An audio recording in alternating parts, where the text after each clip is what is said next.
ఇలాంటి ఘటనలు చోటు చేసుకోవడం ఆందోళన కలిగిస్తుంది. ఓవైపు తండ్రి తన ఆస్తిలో వాటా ఇవ్వాల్సి వస్తుందని కొడుకు ప్రాణాలు తీశాడు.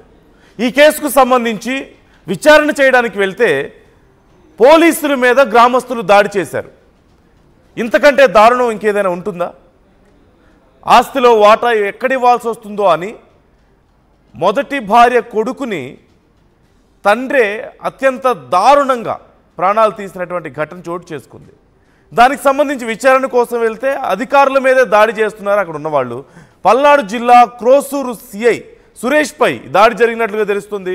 ఒక హత్య కేసు విచారణకు సిఐ వెళ్లారు. ఈ కేసుకు సంబంధించి ఈ నేపథ్యంలో సిఐపై బాధిత కుటుంబ సభ్యులు దాడికి దిగారు. దాడికి దిగిన వారిపై పోలీసులు చివరికి లాఠీ చార్జ్ చేయాల్సి వచ్చినట్లుగా తెలుస్తోంది. అయితే అక్కడ మనం చూస్తున్నాం, పోలీసుల మీద దాడి చేయడానికి ప్రయత్నిస్తే ఇక తప్పనిసరి పరిస్థితుల్లో పోలీసులు తిరిగి దాడి చేశారు. దానికి సంబంధించినటువంటి ఘటనకు సంబంధించిన ఆ విజువల్స్ మనం చూస్తున్నాం. ఆర్టీవీ స్క్రీన్ మీద మీరు చూస్తున్నారు. ఎంత దారుణంగా పోలీసుల మీద దాడి చేస్తున్నారు గ్రామస్తులు అక్కడ. అయితే తమను తాము కాపాడుకోవడానికి ఇక పోలీసులు కూడా తిరిగి లాఠీ చార్జ్ చేయాల్సి వచ్చినట్లుగా తెలుస్తోంది.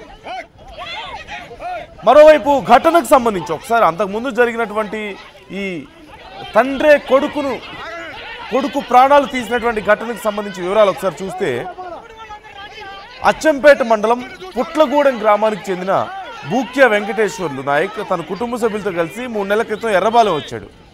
గొర్రెలు మేకలు మేపుతూ వాళ్ళు జీవనం సాగిస్తూ ఉంటారు.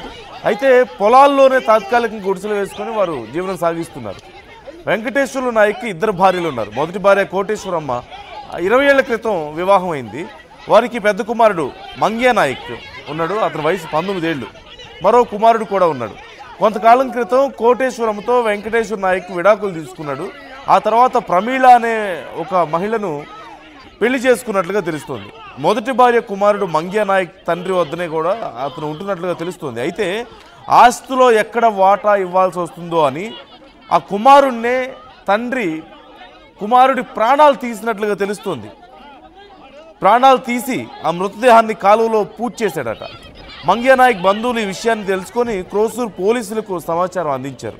దీంతో పోలీసులు అక్కడికి చేరుకొని నిందితుడు వెంకటేశ్వర నాయక్ను అదుపులోకి తీసుకుని ప్రశ్నించగా దానికి సంబంధించి ఆ నేరాన్ని అంగీకరించాడు కూడా. ఈ క్రమంలో మొదటి భార్య కోటేశ్వరమ్మ బంధువులు ఎర్రబాలెం చేరుకున్నారు.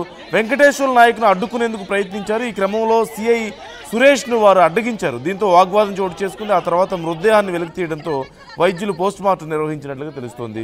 పోలీసులు బందోబస్తు ఏర్పాటు చేశారు. అయితే విచారణ కోసం వెళ్ళాడు ఆ వెంకటేశ్వర నాయక్ అనే వ్యక్తిని పోలీసులు అదుపులోకి తీసుకునే ప్రయత్నం చేయడంతో మొదటి భార్య బంధువులు అక్కడికి చేరుకొని అంటే అతన్ని మాకు ఇచ్చేయాలి అనే ఉద్దేశంతో దాడి చేశారా అనేది ఇక్కడ ఒక ముఖ్యమైన అంశం కనిపిస్తుంది. ఒకసారి అక్కడ పరిస్థితి ఏంటో చూద్దాం. గొడవ జరుగుతున్నటువంటి తీరు, అసలు ఏం మాట్లాడుతున్నారు, గొడవ ఎలా జరుగుతుంది, వాళ్ళు ఏం మాట్లాడుతున్నారు ఒకసారి చూద్దాం డైరెక్ట్గా.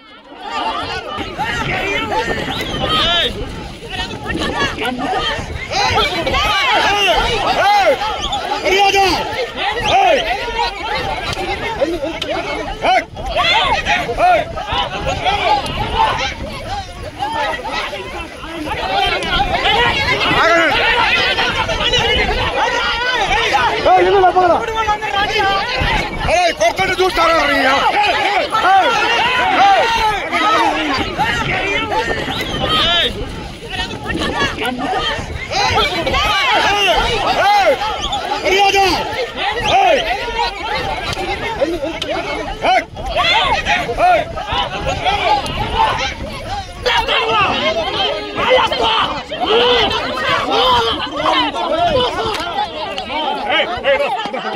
వివాహం 2006లో నా వివాహం అయింది. మాకు 2 పిల్లలు పుట్టారు. 2 మగ పిల్లగాళ్ళై పుట్టారు. చిన్న పిల్లగాడు కొద్దిగా ఎర్రగా పుట్టిండు. అంటే ఈ పిల్లగాడు కంటే చిన్నోడు కొద్దిగా ఎరుపు పుట్టిండు. అయితే ఈ పిల్లోడు ఎర్రగా ఎందుకు పుట్టిండు, నువ్వు ఏమి చేస్తే ఈడు పుట్టిండు అని 3 నెలలు చిన్న బాలుడికే గొంతు పిసికి నోట్లో ముక్కులో నుంచి బ్లడ్ వచ్చి చనిపోయిండు. చనిపోతే నేను తప్పు చేస్తేనే ఈ బిడ్డ పుట్టిండని, ఈడు అనుమానంతో చంపిండని, నన్ను కూడా చంపుతాడని నేను నా తల్లిగారి ఇంటికి వెళ్ళిపోయా. నన్ను చంపుతాడు నా మొగుడు, నా బిడ్డకే చంపిండు, నన్ను చంపుతాడని నేను వెళ్ళిపోయా. వెళ్ళిపోయిన తర్వాత చిన్న పెద్ద కొడుకు ఉండిపోయిండు కదా, వాడి కోసం నేను కేసు పెట్టాను. కేసు పెట్టి Sattenapalli Suribabu lawyer, government lawyer ఉన్నాడుగా, నా సైడ్ను వాదించిండు. ఎంత లక్షలైనా ఇస్తాలే కానీ నా బిడ్డకైతే నేను ఇవ్వను, దాని దగ్గర నేను పంపియను, నేను ఇవ్వను అని అడ్డం పడ్డాడు. మళ్ళీ ఇంటికి వచ్చి ఒకసారి వార్నింగ్ ఇచ్చిపోయిండు. పిల్లగాడి కోసం కేసు పెట్టి నన్ను స్టేషన్కి నడిపిస్తే నువ్వు ఉండవు, నా కొడుకు కోసం నువ్వు రాకూడదు, నా కొడుకు దగ్గరికి నువ్వు రాకూడదు, దూరం నుంచి నీ కొడుకు అగబడితే చూసుకోవటం తప్ప నా కొడుకు అని కూడా నా దగ్గరికి రాకూడదు అని అన్నాడు నా భర్త. అది జరిగిపోయిన తర్వాత నా ఆడబిడ్డ మూగిది, మాటలు కూడా రావు. ఆమెకి ఏ గొడవ అయిందో నాకు తెలియదులే కానీ తనే చంపేసిండు. అప్పుడు నా విడాకులు కాల. నా విడాకులు అయిపోయిన తర్వాత మా అత్త అడవిలో తీసుకెళ్ళి ముక్కలు ముక్కలుగా నరికేసిండు. పుట్లగూడెం అడవిలో ముక్కలు ముక్కలుగా నరికేసిండు. ముక్కలు ముక్కలుగా నరికేస్తే నా కొడుకుకి తీసుకెళ్దామని మళ్ళీ వచ్చా నేను. అత్త లేదుగా, నా బిడ్డకి రెండో భార్య చూసిద్దా లేదా అని నేను వచ్చా. వస్తే చండ్రతండ టేజీ అని ఉంటుంది, అక్కడ అడ్డం పడ్డాడు నాకు. దానికి బట్టి గతి నీకు పట్టిద్ది, కొడుకు వదిలిపెట్టిపోతే నువ్వు బతికిపోతావు అన్నాడు. 200 మందిలో నుంచి చేయి వదులుకొని ఈ కొడుకుకు తీసుకెళ్తే నన్ను చంపుతాడా, నా బిడ్డకు వదిలేస్తే నా బిడ్డకు చంపుతాడా అని అయితే నేను టెన్షన్ పడి కొడుకు చెయ్యి వదిలేసి ఇంక వెళ్ళిపోయా. దాని తర్వాత 2-3 సంవత్సరాల తర్వాత మళ్ళీ మా మామకు కూడా స్వయాన చంపాడు. అంటే నాకు మా మామ, సొంత మామ అంటే వెంకటేశ్వర వాళ్ళ తండ్రి, తన్ని కూడా చంపేసిండు. తనకు చంపేసిన 3 సంవత్సరాలకే మళ్ళీ ఇప్పుడు ఉన్న నా బిడ్డకు కూడా చంపేసిండు.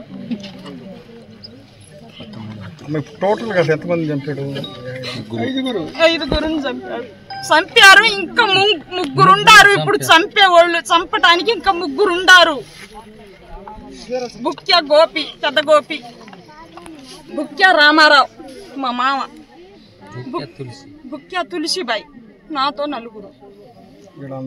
ఇంకా నేను బయటికి వస్తే మీరు 4 ఉండారు, నాకు టార్గెట్, మీకు లేపుతా. 3 నెలల్లో వస్తా, 3 నెలల్లో వస్తా, మీరు ఉండరు. మీ 4 చంపినా అదే 3 నెలలు నాకి. కుటుంబాన్ని అత్యంత దారుణంగా చంపేశాడు తన భర్త అంటూ భార్య చెబుతుంది. రంగు కొంచెం తెల్లగా ఉన్నందుకు అసలు ఎవడికి పుట్టాడు వీడు అంటూ తనని హింసించాడని, నెలల చిన్న బాబును గొంతు నిలిమి చంపేశాడంటూ చెప్పింది.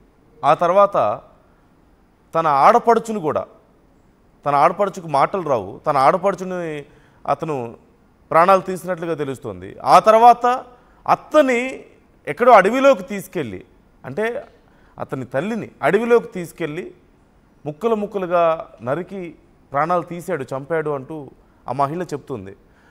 ఆ తర్వాత తన మామని, అంటే అతని తండ్రినే, సొంత తండ్రిని కూడా చంపేశాడు అని చెప్తుంది. తర్వాత ఇప్పుడు కొడుకుని, పెద్ద కొడుకుని, ఇంకా కొన్ని రోజులు బయటికి వెళ్తే ఇంకో 4 ఉన్నారు, రేపు జైలు నుంచి బయటకు వచ్చిన తర్వాత మీ 4 కూడా నేను చంపేస్తానని చెప్పేసి అతను